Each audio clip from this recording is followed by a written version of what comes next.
Hi kids, and welcome to Disney Animation Reviews. I'm Josiah Milky, and today we are talking about the least popular animated Disney feature film of the 1960s, Walt Disney's 18th animated feature film, The Sword and the Stone. T.H. White's novel of the same name first caught Walt's attention in 1939, but he didn't start working on storyboards until a decade later. The film actually entered production in 1960 after they had finished working on 101 Dalmatians. They were originally going to go with a different idea, but Walt decided that Sword in the Stone was better. Sword in the Stone is the first animated Disney feature film directed by a single person.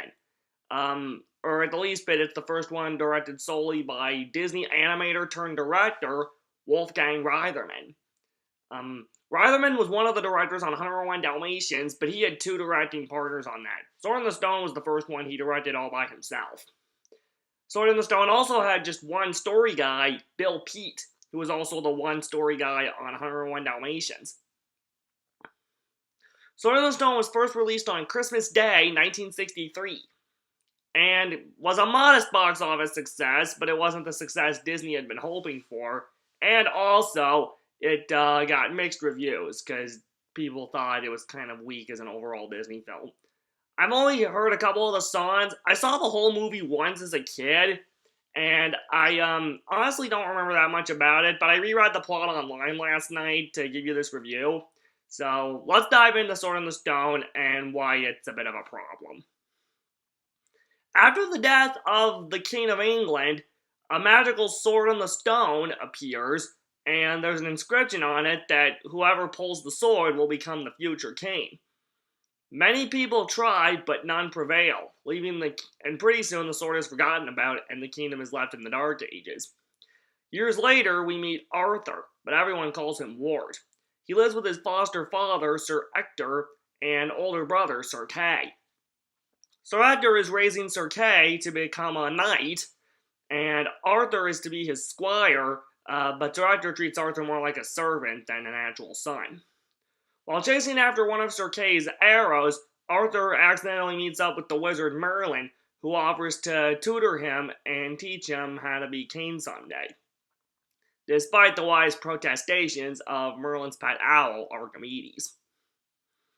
The lessons, if you can call them that, are Merlin training Arthur by transforming him into different animals and showing him the power of brains over brawn. First, he turns him into a fish to teach him about that when he is attacked by a giant pikefish, even though it's actually Archimedes, the owl, who saves the day. And then he turns Arthur into a squirrel to teach him about love, I guess. He ends up breaking a female squirrel's heart when he's turned back into a human. And then he gets turned into a bird and learns how to fly thanks to Archimedes. But this is where he gets captured by the witch, Mad Madam Mim, an old rival of Merlin's, which leads to a wizard's duel between Merlin and Mim. After that, it's basically all downhill from there as the film plods through in its third act to get Arthur to pull the stone and become the king. Honestly, there's really not much to like about Sword in the Stone. I mean, Merlin's probably the best character, and Madam Mim, I guess, comes a close second, but we don't even know that much about Madam Mim other than she and Merlin are old rivals, and she doesn't like listening to his rules. Arthur's pretty bland as far as main characters go, and the weird thing is he actually had 3 different actors provide his voice. The late Ricky Sorensen, and director Wolfgang Reitherman's 2 sons, Richard and Robert Reitherman. And there are instances in the movie where you can see that his voice is different. The songs in Sword in the Stone are by the Sherman brothers, Richard and Robert Sherman. Richard and Robert Reitherman and Richard and Robert Sherman. That's funny. Anyway, Richard and Robert Sherman are the songwriters. This was their first time writing songs for an animated Disney feature film, as they had joined Disney in 1960 as the writer of songs for live-action films like The Parent Trap and Summer Magic.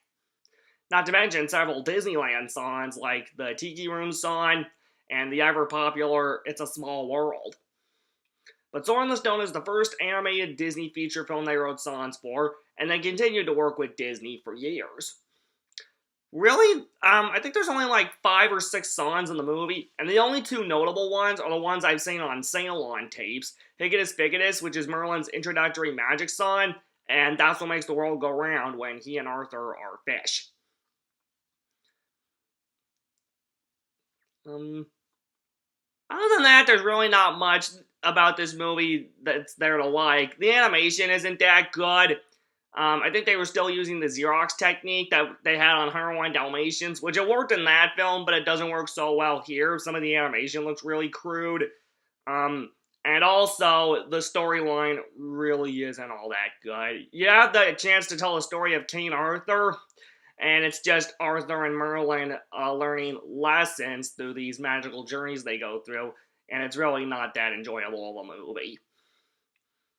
If you haven't seen Sword in the Stone, you're not missing out on much. So, if you plan not to see it, it's okay. If so, I encourage you to give it a shot. Otherwise, just forget about it. Sword in the Stone's latest home video release, so it was first released Christmas Day 1963, which means it's going to be 55 this year.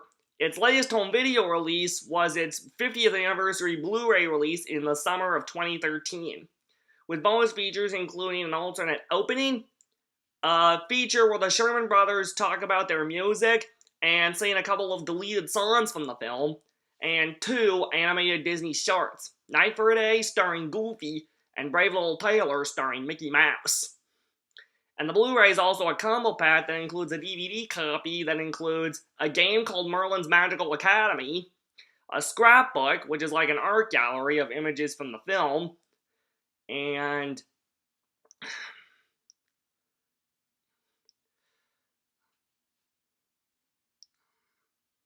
I forget what else is on the DVD, but yeah, it's pretty standard bonus features as far as DVDs and Blu-rays go. Sword in the Stone doesn't have a continuation, although they have used Sword in the Stone characters in other stuff. Namely, Mad Madam Mim was in comics with Donald Duck and his nephews, and other stories with them. And Merlin's made guest appearances at the Disney parks. He and other Sword in the Stone characters were on House of Mouse, and Merlin guest starred in an episode of Sophia the First, where it turns out Cedric the Sorcerer is a big fan of his. And so Cedric and Sophia got to meet Merlin on an episode of Sophia the First, so that's kind of cool. But yeah, if you don't plan on seeing Sword in the Stone, it's okay. It's not the best. And I'm glad that it was only one hiccup critically in terms of animated Disney films from the Silver Age era, because there's plenty of other animated Disney feature films from this era that are good to watch. Sword in the Stone is just the one outlier from this era. We're almost to the end of the era, though. The next animated Disney feature film is the last one that Walt himself worked on, so that'll be a rough time, but it is a bright spot, so I'll have a lot more positive stuff to say when we get to that movie. But until then, we're out of time for today, so remember, when you wish upon a star, your dreams come true. Have a good day, and I'll see you next time. Bye.